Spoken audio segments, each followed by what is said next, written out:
Well, hello there. My name is Tarek. I'm the Executive Director at the Launching Pad. We're a 12-step immersion program incorporating life skills training and recreational activity.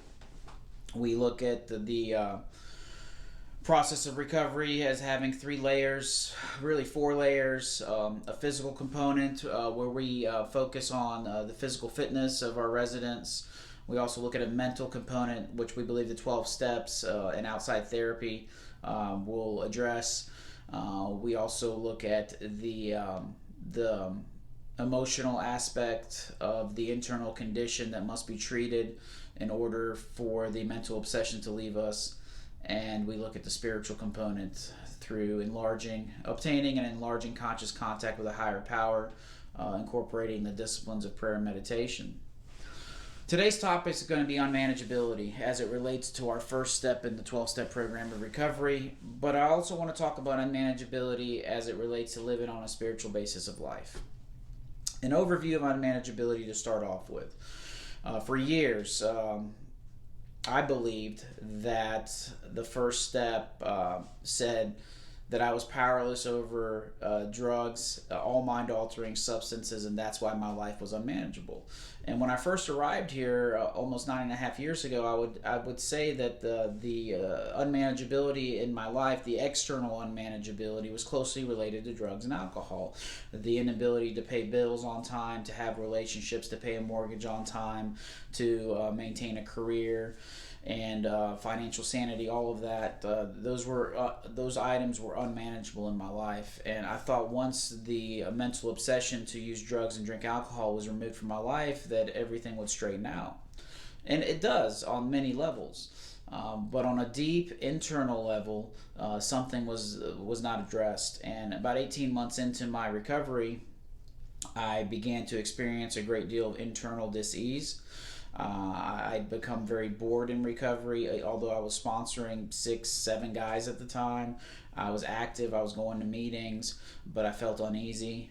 I was easily annoyed by those around me, and I had an impending feeling of dissatisfaction with life, and at times an impending feeling of doom.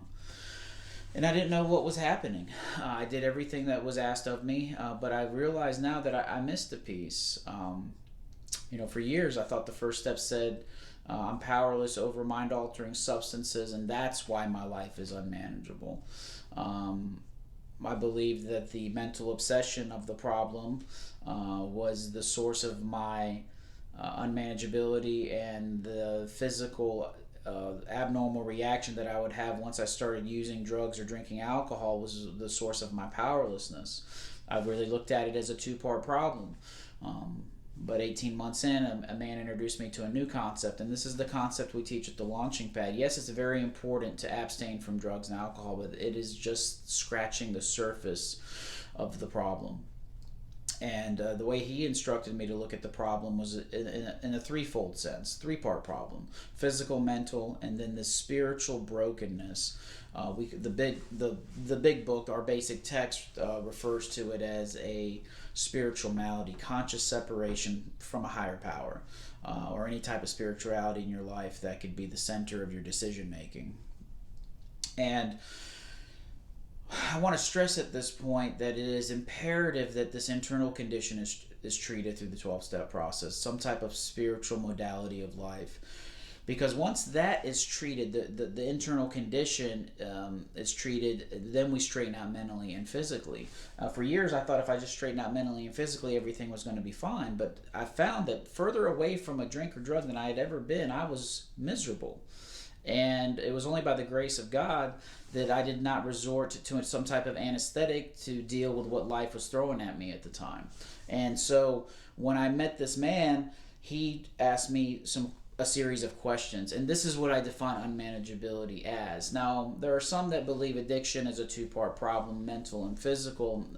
The third part of the problem, many believe, is with many humans, the majority of humans have a spiritual malady or an internal brokenness that looks like stressed relationships with judgment, inability to control emotional natures, prey to misery and depression, not being able to make a living or not being happy doing what you're doing to make a living, enormous amounts of fear and anxiety, no sense of purpose, feeling useless, which is one of the worst places an addict and an alcoholic can experience. That place of uselessness will drive most back to a bottle or to a drug. And this is the internal unmanageability that I'm talking about. That is the breeding ground to bring the mental obsession back. I've watched over the years many individuals with 7, 8, 9, 10, 15, 20 years clean and sober, and they relapse. Well, it's not like the obsession just shows up on one day. There's an internal dis-ease that cultivates, that grows, that tightens in someone's chest like a spring, and it gets so tight that it demands immediate relief. There are some that go back to drugs and alcohol, and then there are some that commit the ultimate selfish act, which is take their own life. And this is a problem that's not talked about enough, and this is what we believe is the central crux of the problem of addiction and alcoholism, this internal condition. So my personal struggle with that internal condition at 18 months clean and sober led me down a new path, and it led me into a path where I had to look at my current unmanageability at 18 months, and I began asking myself those questions. What do my personal relationships look like? Are there certain areas of my life where I'm miserable or depress me? Am I happy in all these areas of my life? Do I feel useful in all the areas of my life? Do I have fear? Am I able to be of help to other people? These are the questions I ask because they address the internal condition. And by doing that, I'm able to take a snapshot of the current unmanageability and the current obstacles in my path to spiritual growth. We break the first step down into these three layers of physical, mental, and spiritual, with emphasis on the spiritual. Our basic text says that we're not only physically and mentally ill, we're spiritually sick. And once the spiritual malady is overcome, we'll straighten out mentally and physically and emotionally. So this is imperative that people in early recovery understand that, because I think some people get very baffled and confused when they've been going to meetings, they sponsor people, but there's this internal condition that they're dealing with, and they don't want to talk about it. They don't want to go into meetings and let anybody know they're off, they're not doing well, or they're struggling.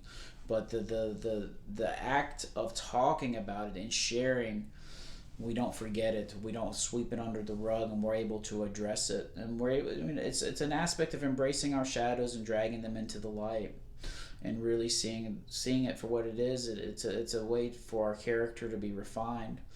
And this internal condition, over and over, I've watched it take people out. And so I emphasize the importance of really looking at this unmanageability and looking at it from a new lens. Not the lens of, I keep getting kicked out of school, I keep losing jobs, I don't have money, I destroy relationships, I steal from people, I break the law. All of those things are unmanageable, I agree.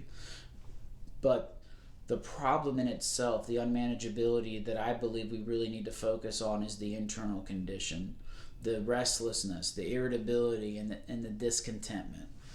How do we address this? And this is what the 12 steps will address. Now, I'm a firm believer that the 12 steps are not the only source of spiritual growth and evolution, but they're an approach that has worked with me and countless others, and I've watched it work with many of the men that have come through our program at the Launching Pad. We want to emphasize this because I think it's not emphasized enough. I think unmanageability, the majority of the time in our industry, is looked at the external, but we really need to look at the internal unmanageability. It's a broken internal condition that we cannot remedy on our own. I tried for years. It's been a magical combination of therapeutic environment coupled with the 12 steps. Never instead of the steps. The steps are the modality which I have come to know my creator, and it's the emphasis, it's what we emphasize at the Launching Pad. We think that a happy and purposeful life can be built on a solid first step that looks at the physical ramifications of addiction and alcoholism, the mental states that precede the first drink or drug, and then the internal condition that drives, that is the breeding ground for that thought, that I must have an anesthetic to deal with this life situation. If we can look at this and use our experience to abundantly confirm that this describes us and we have reached the place where we can't remedy any of these situations on our own, we can move from that place. That will be a solid surrender. It will be the turning point that will thrust us into the rest of the action. We're able to combine the steps with physical fitness, recreational activity, transparent dialogue with other people trying to recover, and outside therapy. It's a beautiful combination. It's a magical combination that can produce long-standing, permanent recovery in someone's life. Well, that's our segment for today on unmanageability. Please visit our website at www.thelaunchingpadrecovery.com or call us at 888-656-8059. Till next month, take care and God bless.